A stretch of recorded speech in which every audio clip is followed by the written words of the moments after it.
Good morning, everyone. This is Paulina Moya Santiagos. Hi, everyone. My name is Ana Sepulveda. We are English language teachers, and we are happy to be here. We feel honored for the invitation to participate in this Congress. We really hope that you enjoyed our results, because we strongly believe that our final remarks will have an important impact on the EFL community around the world, since we share similar concerns. The title of our presentation is Chilean EFL Teachers' Experiences and Perceptions Towards a New Curriculum Reform called English in English. Right, so before we begin, we'd like to invite you to contact us on our emails, which appear here on this first slide. So take notes if you have any questions or further queries regarding our study. We've structured our presentation based on 4 main topics. So as you can see, we'll start by giving you a very brief overview of the historical context, focusing mainly on the role and the importance of English over the years. Then we'll talk a little bit about the very specific research context that originated our questions of inquiry or research. Then we'll talk about the methodology and how we collected the data. And finally, most importantly, we'll discuss the main findings of our study, which again, we strongly believe will help and contribute to the understanding of English teaching in the EFL community. So let's start with a little bit of history. Well, we thought it could be important to include some context here, and because the role of English in Chile in the past years has been a powerful one. The mastery of the language, it is an indicator of private schooling, and also that you come from upper classes. So it is like a key to enter to better paid jobs or to travel abroad, etc. And having said that, it's important to highlight that English as a mandatory subject in public schools was conducted in 1991. Before that, it was reserved solely for students attending private institutions. So after English being considered a compulsory subject in public schools, the Ministry of Education, MINEDUC in this presentation, demanded a national assessment in terms of a diagnostic test called EDT in 2004. 11,000 of students attending private and public institutions in 11th grade were assessed in terms of their English level and in order to obtain an international certification. Well, the results were dramatic because they showed the high difference, the big gap between private schooling and public schooling in terms of English language. So after these results, the MINEDUC demanded the creation of an important institution called PIAP. PIAP in Spanish, Programa de Inglés Abre Puertas, and in English, English Open Doors for All program. So PIAP's main goal was to improve and foster students' performance in English, mainly in public education, in order to diminish the gap between private and public schools. So the first thing that PIAP did was to implement a standardized test called SIMSE English, again, to assess all students from public and private institutions in terms of their English performance in 11th grades. And there have been 4 SIMSE English so far, but all of them have highlighted the difference between private and public schools in terms of English, of course. So as you can see here, we have a graph showing the results of the last SIMSE, but it's not very different from the other ones. So 9% of students from the private backgrounds were certified, whereas 85% of students from upper classes attending private institutions were certified. So the gap had not been diminished in the last times. And it's actually very striking. Yes. So, well, this was terrible in our society. And why? It was because now society, students, parents, policymakers, and even the government started to blame EFL teachers for these results without considering all other factors like students' context or even materials that we will be addressed in this presentation. This was worse because a prestigious institution called MINEDUC conducted a study, and the results arose that 94% of in-service EFL teachers did not master the language, so they were not fluent English speakers. So, of course, that was worse for society's beliefs. And finally, last year, so after all this context, the PIAP implemented a new program in order to help both teachers and students' performance in English. Right, as Paulina said, then the main goal or the main objective of this initiative was to improve English language learning in fifth and sixth graders in public schools, of course, and also to provide some sort of support and guidance to EFL teachers who were working with these grades. Among several changes that this curricular reform involved, probably the most important one had to do with the way English lessons should be delivered from now on. Mm-hmm. And so that means that the English subject, has to be taught in English at all times, regardless of the student's background, regardless of the school contexts. This is mandatory from now on. For that, also teachers were provided with training through the teachers' academies and English networks, which were founded as very small communities among peer teachers. Collaboration. That's correct. And another important change or possibility that this initiative created was for students to attend these extracurricular activities like winter and summer camps. Mm-hmm. And also volunteers, okay, English speaking volunteers. Oh yeah, that's another very important action point.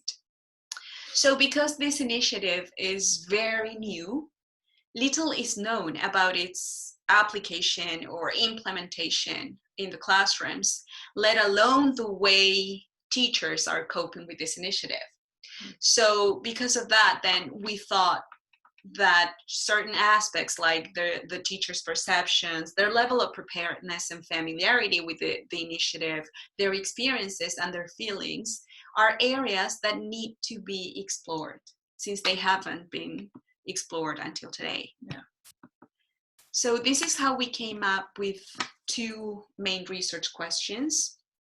The first one, how do Chilean EFL teachers from public schools perceive the new English in English curricular reform? And the second, which is closely related to that, says, how do their perceptions towards this initiative relate to their experiences? So in order to answer these questions, we asked 6 Chilean EFL teachers working in urban public schools and rural public schools to take part in the study. Then to analyze and collect the data, to collect and analyze the data, we followed a convergent mixed methods design. So in the quantitative arm of the study, we asked respondents to answer a 3-point Likert scale questionnaire with 15 items, which were later grouped into 4 main domains, which also corresponded to those main action points of the initiative.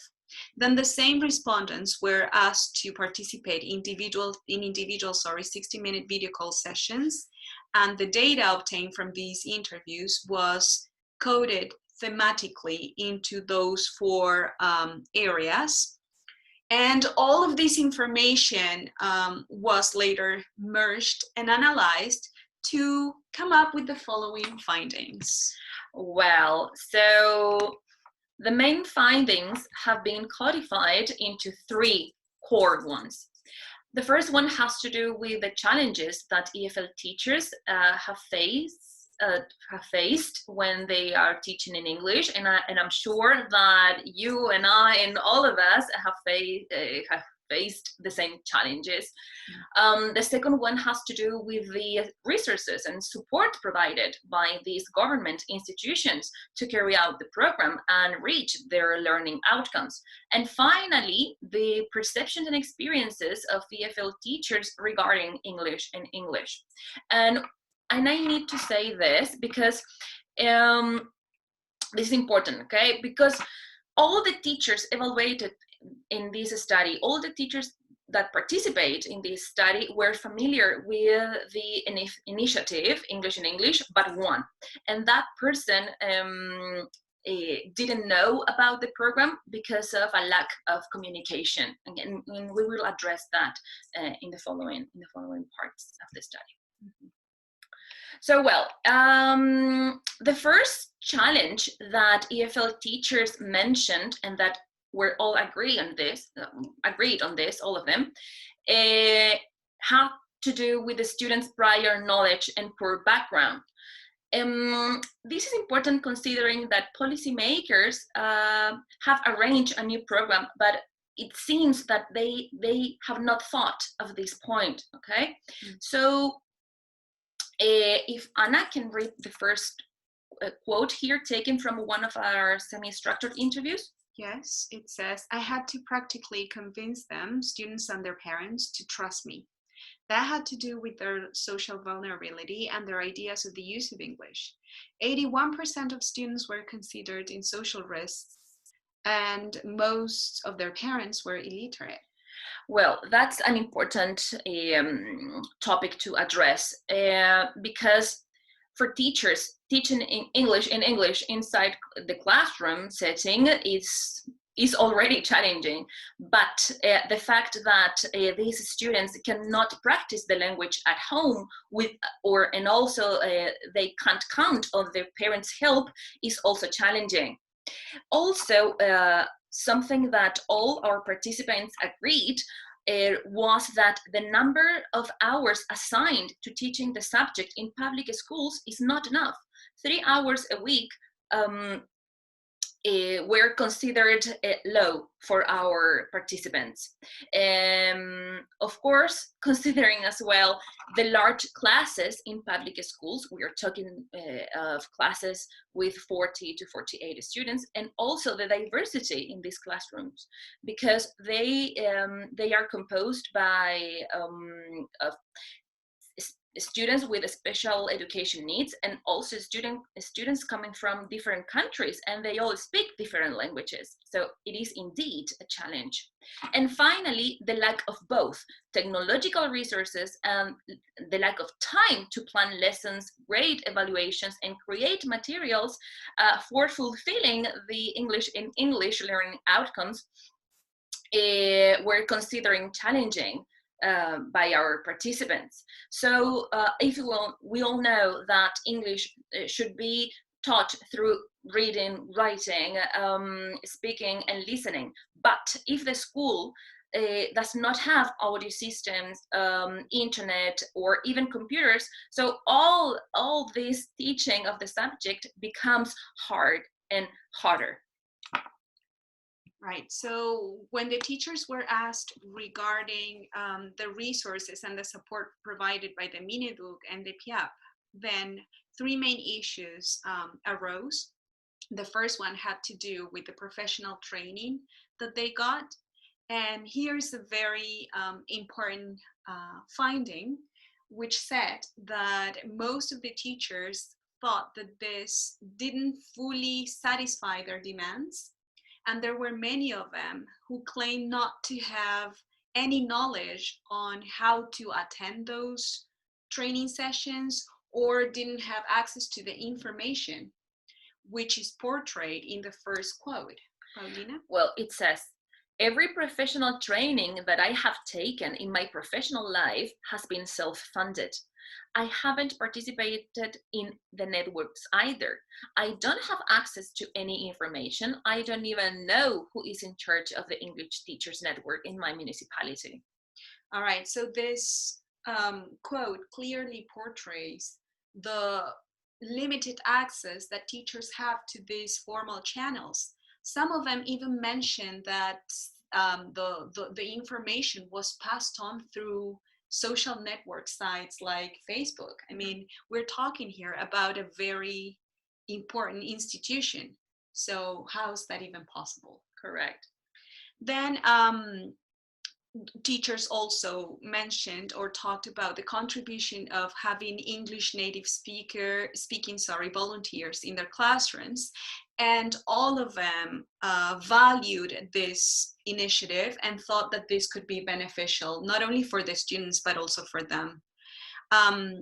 When it came to appraising the teaching materials and the resources provided by the Ministry of Education and the PIAP, most teachers said that these materials didn't fulfill either their students' needs or interests.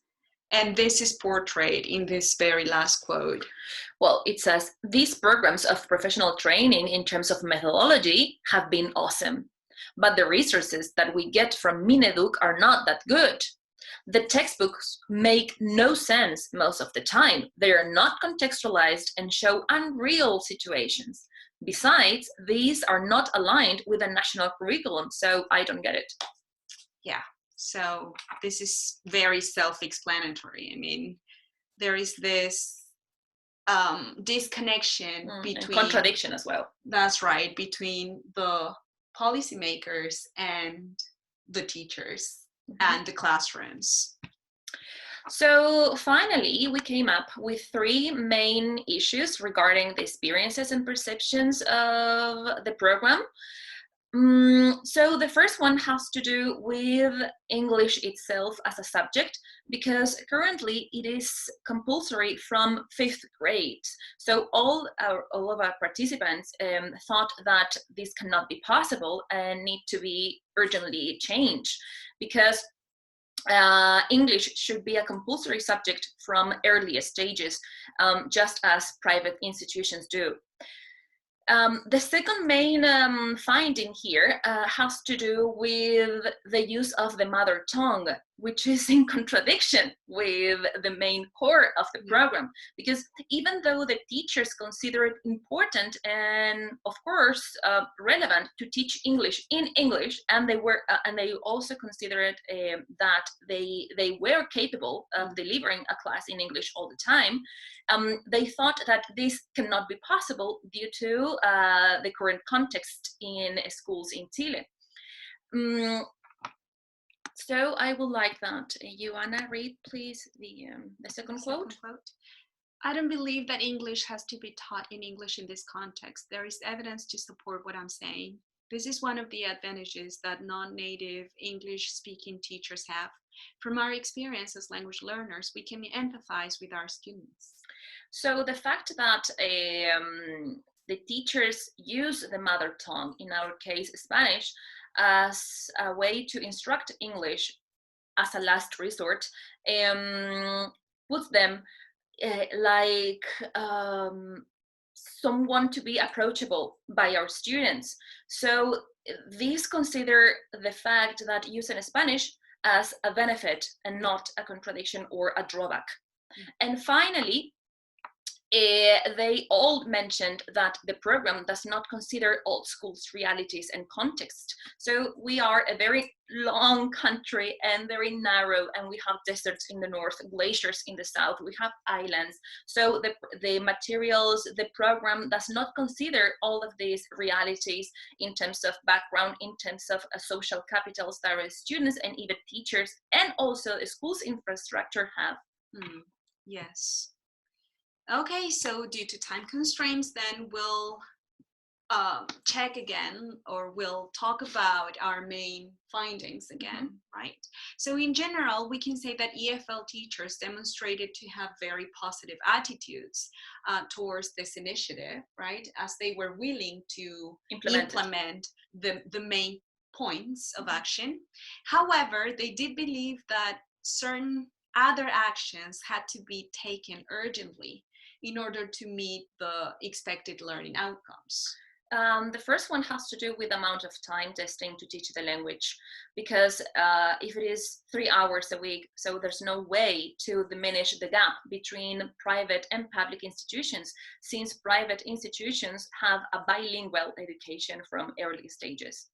Right. Also, to consider the students and the school's realities and contexts should be a very first step towards the implementation of this program.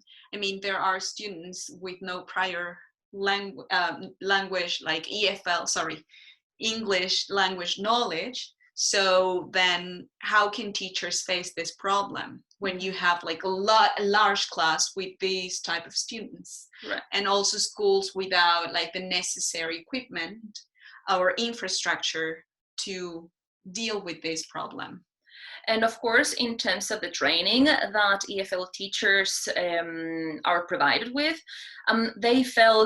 some of them felt that they were left out, left aside, because even though they want to participate in the training or they want to join an English network, they don't know how to do it, or they live far away from the closest English network. So that makes them away from the main core of the program, which is to participate and to implement and practice their language abilities in English. Right. So regarding all of these points, then they suggested that more clear guidance and also transparent channels of information should be provided to them on how to get support to meet all of these expectations.